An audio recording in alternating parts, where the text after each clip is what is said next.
Vasanth TV ரசிகர்கள் அனைவருக்கும் வணக்கம். இன்னைக்கு நம்மளுடைய தெரிந்து கொள்ளும் நிகழ்ச்சியில் தெரியாத பல விஷயங்களை தெரிஞ்சுக்க போகிறோம். என்னதான் உங்களுடைய மொபைலில் சிம் கார்டு இல்லை அப்படின்னாலும் எமர்ஜென்சியாக நீங்கள் யாருக்காவது கூப்பிடணும்னா உங்களுக்கு கால் போகும். இன்ஃபேக்ட் நம்ம சொல்லணும்னா ஆம்புலன்ஸ், போலீஸ், ஃபயர் ஸ்டேஷன் இது எல்லாத்துக்குமே நீங்கள் கால் பண்ணலாம். ஸோ இதுக்கு சிம் கார்டே தேவையில்லை. ரீசன் என்ன, நீங்கள் இந்த மாதிரியான நம்பர்ஸ்க்கு கால் பண்ணும்போது உடனே உங்கள் பக்கத்தில் என்ன செல் டவர் இருக்கோ அந்த டவருக்கு கனெக்ட் ஆகி ஆட்டோமேட்டிக்காக உங்களுக்கு யாருக்கு நீங்கள் தேவைப்படணும்னு நினைக்கிறீங்களோ அவங்களுக்கு கால் போகிற மாதிரியான ஒரு சிஸ்டமை முன்னாடியே பில்ட் பண்ணிட்டாங்க. ஸோ எமர்ஜென்சி கால் எப்போவுமே, இது இந்தியா மட்டும் கிடையாது, உலகம் முழுவதுமே எமர்ஜென்சி கால்ஸுக்கு சிம் தேவையில்லை, மொபைல் ஃபோன் வேணும் அண்ட் குறிப்பாக சார்ஜ் வேணும். பப்ளிக் நடமாடுற இடத்துலலாம் போய் உட்காரும் போது நம்ம எல்லாருக்கும் ஒரு தாட் வரும், எங்கேயாவது ஓசியில் ஒய்ஃபை கிடைக்கும், பேசாமல் அதை ஓப்பன் பண்ணி உட்காந்து ஒர்க் பண்ணுவோம் அப்படின்னு. ஆனால் அந்த தப்பை மட்டும் பண்ணவே கூடாதுன்னு சொல்கிறாங்க. காரணம் என்னென்னா, உங்களுடைய ஒய்ஃபை அப்படின்ற ஒரு விஷயம் சாதாரணமாக வெறும் இன்டர்நெட் மட்டும் கிடையாது, அண்ட் உங்களுடைய டேட்டாஸை அதுலேருந்து ஈஸியாக எக்ஸ்ட்ராக்டும் பண்ண முடியும். எப்படி நீங்கள் ஒரு டேட்டா உங்களுக்கு வேணும் அப்படின்றதுக்காக நீங்கள் ரிசீவ் பண்ணுறீங்களோ அதே மாதிரி உங்கள் மொபைலில் இருக்கிற டேட்டாஸ் எல்லாத்தையுமே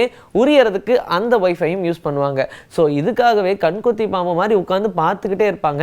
அதனால் முடிஞ்ச அளவுக்கு இந்த பப்ளிக் பிளேசஸில் இருக்கக்கூடிய ஒய்ஃபையை யூஸ் பண்ணுறதை நிப்பாட்டுங்க. அண்ட் குறிப்பாக யாருக்கிட்டையும் ஒய்ஃபை இருக்கான்னு சொல்லி கேட்டு அதன் மூலிமா உங்களுடைய யூபிஐ டிரான்சாக்ஷன் எதுவுமே பண்ணாதீங்க. நம்ம எல்லாருமே ஏடிஎம்க்கு போகும்போது பின் போட்ட உடனே நம்ம எல்லாருக்கும் கேஷ் ரோல் ஆகிற மாதிரி ஒரு சவுண்ட் கேட்கும். நம்ம எல்லாம் நினைப்போம் அதில் வந்து கேஷ் கவுண்ட் ஆகிட்டு இருக்கு போல, அதனால தான் இந்த சவுண்ட் வருது அப்படின்னு நினைப்போம். ஆனால் அப்படி கேஷ் கவுண்ட் ஆகிற சவுண்டே கிடையாது. டிஃபால்ட்டாக நம்ம எல்லாருக்கும் சைக்காலஜிக்கலி அப்படி கேஷ் வரப்போகுது அப்படின்ற ஒரு விஷயத்தை இன்டிமேட் பண்ணுறதுக்காக நிறைய ஏடிஎம் மிஷினில் இந்த மாதிரியான சவுண்ட்ஸை ஃபிக்ஸ் பண்ணி வச்சுருப்பாங்க. அது ஆக்சுவலாக கேஷ் கவுண்ட் பண்ணுறதே கிடையாது, ஒன்லி எ சவுண்டு. நீங்கள் யாருக்காச்சும் கால் பண்ணிங்கன்னா உடனே உங்களுடைய மொபைல் ஃபோனில் இருந்து டவர் சேட்டலைட்டுக்கு போயிட்டு அங்கேருந்து நீங்கள் யாருக்கு கால் பண்ணணும்னு நினைக்கிறீங்களோ அவங்களுடைய ஃபோனில் ரிசீவ் ஆகும்னு நினைப்பீங்க. அதுதான் கிடையாது. சேட்டலைட்டோடைய பர்பஸே அது கிடையாது. உங்களுடைய கால்ஸ் எல்லாம் உங்கள் பக்கத்தில் இருக்கிற செல்லுலார் டவருக்கு போகும். அப்படியே டவர் டு டவர் மாதிரி நீங்கள் யாருக்கு கனெக்ட் பண்ணணும்னு நினைக்கிறீங்களோ அவங்களுக்கு போகும். ஸோ இப்படி இருக்கும்போது அதுக்கும் இதுக்கும் சம்மந்தமே கிடையாது.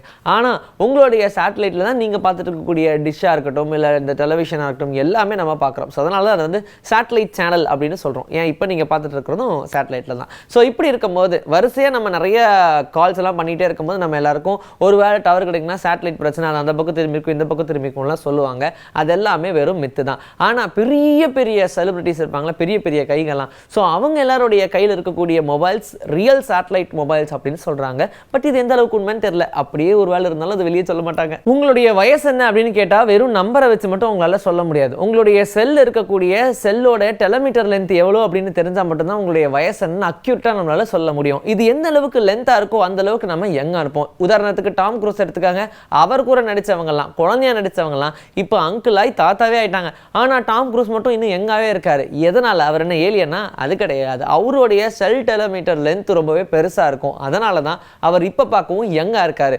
இதை இன்க்ரீஸ் பண்ணுறதுக்கு என்ன வழின்னு நான் சொல்கிறத விட நீங்களே தேடி பார்த்து இன்க்ரீஸ் பண்ணிக்கங்க. இன்னைக்கு நம்மளுடைய தெரிந்து கொள்ளும் நிகழ்ச்சியில் தெரியாத பல விஷயங்களை தெரிஞ்சுக்கிட்டோம். இதே மாதிரி ஒரு சூப்பரான கண்டென்ட்டோட உங்களை நான் வந்து சந்திக்கிறேன். Until then, this is bye from Vijayashree. Take care.